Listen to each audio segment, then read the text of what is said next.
What's going on, guys? Welcome back to another video. So today is a very quick property update video in relation to some of the news that you've probably seen me share on other social media platforms. And although things are different, and every year is different, and every market cycle is slightly different, I am understanding why people are getting 2008 vibes.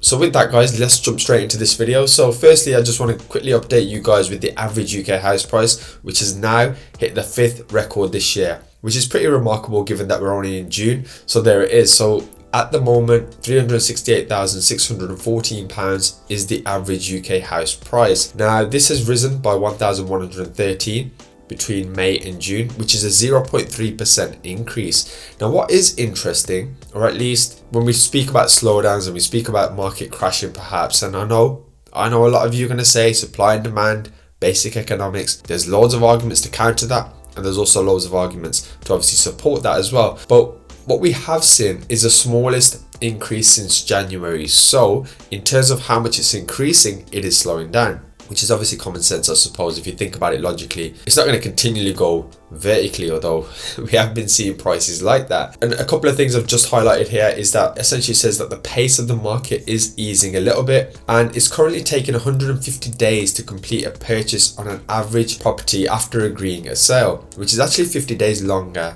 than in 2019. So guys, if you are looking, to purchase a house or even an investment property, I think investment properties are taking around 2 months at the minute. There is some time delays that you need to be aware of. Moving on, guys, let's quickly look at the average rental value in the UK. So we have statistics only from May at the moment, but the figures have shown that the average rental price for a new tenancy in the UK is £1,103 per calendar month, which is up 1.1% from last month. London again has seen the highest annual growth of 15.7% with an average rental price of £1,832. So rents are only literally going up and towards the right. And just quickly, guys, as I know some of you love statistics, some of you love seeing what's happening elsewhere in the UK, these are some of the rental figures as of May 2022 from Home Let Rental Index. So I'll just leave that there for a quick moment, screenshot it, pause the video, smash that like button while you're there. And then moving on, something that I just mentioned a few moments ago is Rightmove has warned conveyancing logjams.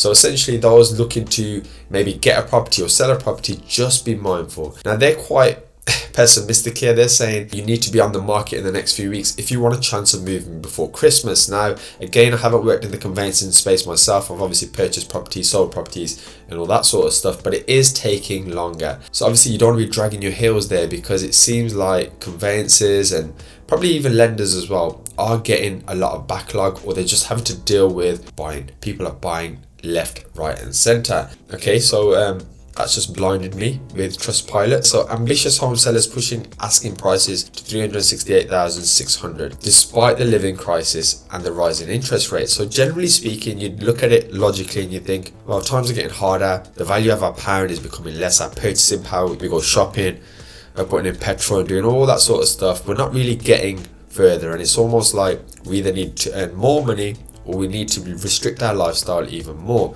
which is obviously something many of us don't want to do given where we've been in the last few years anyway. However, the average asking prices have risen by 0.3% in June, and the asking price eased slightly to 9.7% in the year to mid-June from 10.2% a month earlier. And this is interesting, guys, and it's expected to halve to around 5% by the end of 2022. So again, Rightmove experts, listen, everyone's an expert right now. Everyone's making their predictions, but they're all saying that things are going to start to slow down. Now, whether that indicates a crash or a 2008 crisis, for example, that remains to be seen. But right now, the statistics are showing that we are seeing some sort of slowdown. And this is something that I mentioned, I think, on one of the previous videos, is that if you've locked in your rates for, let's say, for 5 to 10 years, then obviously you're probably not going to see the immediate impact of that. But when it comes to refinancing, let's just pray nobody's in negative equity or nobody's over leveraged, because again, that's going to cause massive problems. So a couple of more articles, guys. How high can inflation go? Well, experts are now predicting 11%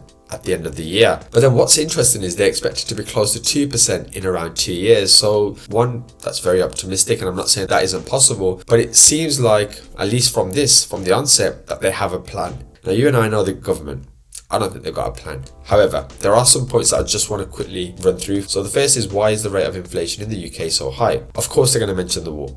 Of course, it's nothing to do with the money printing or spending money on stupid stuff that now us as taxpayers and the public now have to cough up for. They blame the war, and I'm not saying that the war hasn't had its impact, but there's been a lot of decisions made by the government which has obviously led us here, and they've stated that these are the reasons here as to why they've raised their interest rates from 0.1% to 1.25%. Make of that what you will. And what does inflation mean? So if you're new and you're unfamiliar with the term inflation, or you haven't really seen inflation, and many of us have seen previously, it basically means an increase in the cost of living. You'll be able to buy less of some of the things with the same amount of money. So there's always an ongoing joke about Freddos, and they used to be 10 pence, and now I think they're probably like £1 or something. Yet if you think about how much we're earning from an income perspective, it's never quite in line, and there seems to be a massive disconnect in recent years. And then also the question then kind of comes to mind is, how high can they go? So what the Bank of England have said is, we can't say exactly how high they will go, but they are not likely to reach the very high levels that some people experienced in the past. Now, hopefully that should make you feel somewhat reassured, but again, nothing really fills me with confidence with the way this country is run. Now, this was something that I released a video on yesterday. It went a little bit viral, so thank you to every single person who checked that out. Now, on the last property update video, I was explaining that obviously with the cost of living, that the stress testing and the affordability criteria may become stricter, and it may limit people from buying a house, because common sense should tell you that a lender should be looking before giving a loan whether that person or persons can actually afford that property and that mortgage. So they need to factor in the cost of living, then most likely they won't get that mortgage. However, the Bank of England feels that other measures will play a stronger role in guarding against household debt. Lenders will no longer have to check whether homeowners could afford mortgage payments at higher interest rates, after the Bank of England ditched a rule originally designed to avoid another 2007 style credit crunch.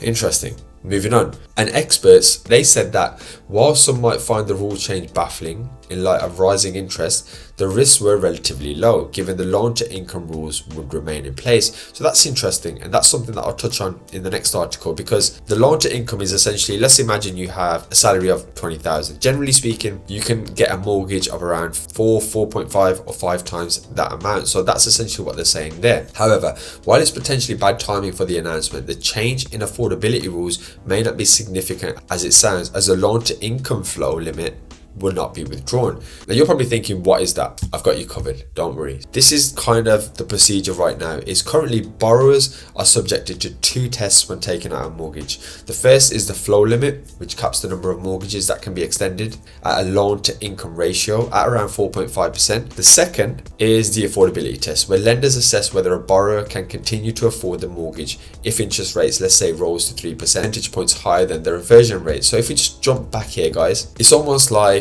the Bank of England said, don't worry too much about the current cost of living, as if they're confident maybe of achieving that 2%. I'm not sure, but that's going to be very interesting. And one thing I would say is, as I've highlighted here, is just because the recommendations change, it doesn't mean that banks will automatically change the way they look at things. They still have a duty of care.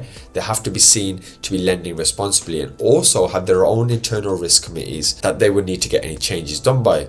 But what it will allow is for additional discretions or innovations by lenders. Perhaps it could inspire some lower stress tests for those that need it the most with lower income, with perfect credit and years of experience paying their rent. So it's going to be interesting. It's going to be interesting to see what kind of lenders will adopt this. Will any lenders listen to the Bank of England? I don't know. If I was them, I probably wouldn't. So let me know what you guys think. Do you think that we're going to see a 2008 type of crash? Do you think that this article here is actually going to catch on, and that lenders will willy-nilly be handing out loans, and maybe, I mean, I can't see him being that irresponsible myself. So let me know what you guys think. Let me know if you think this is just an article that's going to blow over and it's a nothing burger, or if there is some substance in this and this could actually be the start of, well, the end. So with that, guys, I want to firstly thank you guys for sticking around when you guys could have literally been doing anything, but you chose to spend a few moments with me, and that makes you pretty awesome. So until next time, my friends, thanks for watching.